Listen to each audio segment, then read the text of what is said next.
Let's start with the Big East right now and take a look at how the media sees the Big East, or at least how they voted at the media day to see which teams slot in which spots. And Jordan, we have done this every year, and we know that we can be wrong, right? Sometimes we're wrong. This is not necessarily gospel, but this is what we think right now. A snippet of time: St. John's, UConn, Creighton, Providence, the top four, according to us here in the media for the Big East this year. I'm going to ask you, Matt, to start off here. How many elite teams are in the Big East this year? How far down that list do you go? There's two.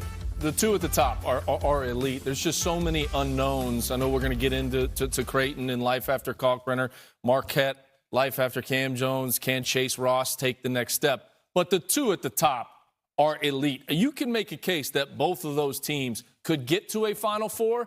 And not only could both of those teams get there, I think both those teams could win a national championship. And that's great for a conference, and I absolutely agree with you. There's two elite teams. But the bigger conversation, is this going to be a 2024 Big East where they saw 3 teams get into the tournament, or is it going to be more like a last year where we saw 5 teams get into the tournament? For me, I think it needs to be a conference, given, the history, given the coaches in this conference, given the amount of talent, where hopefully it can get back to being a 6-7 type team bid to the tournament. Right now, though, there's big-time questions. I think for this league to be what it wants to be, can guys like KJ Lewis get Georgetown back on track?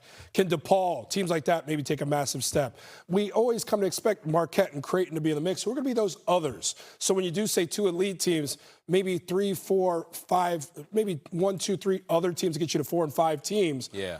But who are going to be the 6, 7, 8 teams in this league that are dangerous? That'll define the conferences. Yeah, we saw Creighton last year. They get to the final of the Big East game against St. John's. They had 25 wins by the end of the year.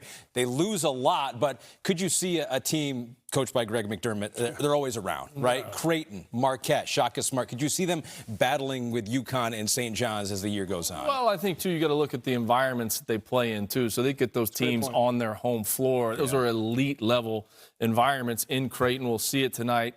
In Marquette, their home court advantage is through the roof.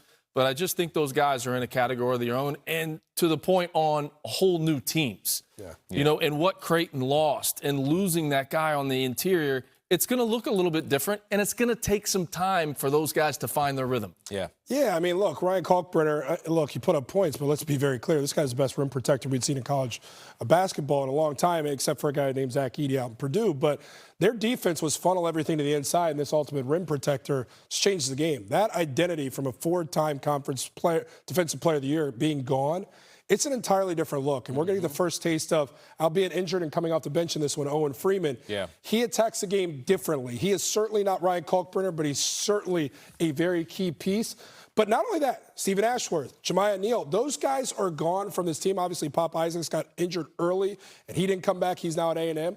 This group looks different, and it's going to be led by a couple of Hawkeyes in Josh Dix and Owen Freeman. And to your point, when you have a guy like that in Kalkbrenner sitting back there in the lane, as a guard, you can put more pressure on the ball. You're not nearly as worried about getting beat off the bounce. Yeah. Because that guy's back there erasing everything. All right, you guys set it up well. Let's take a look at all the accolades of those guys that they lost, and they're going to have to figure out a way to replace them. Ryan Kalkbrenner, 4-time Big East Defensive Player of the Year. You got to go back to 2021 when a time a guy not named Ryan Kalkbrenner won Defensive Player of the Year in this conference. Stephen Ashworth could dish him like no other in the conference. Jemiah Neal, Jordan, you were saying offensively and defensively, they lose a lot there with him. Ultimate glue guy, ultimate handler and shot maker from the outside, Ashworth, an ultimate defensive stalwart, great on the backboard and a go-to down low. You're missing a lot, whole new identity.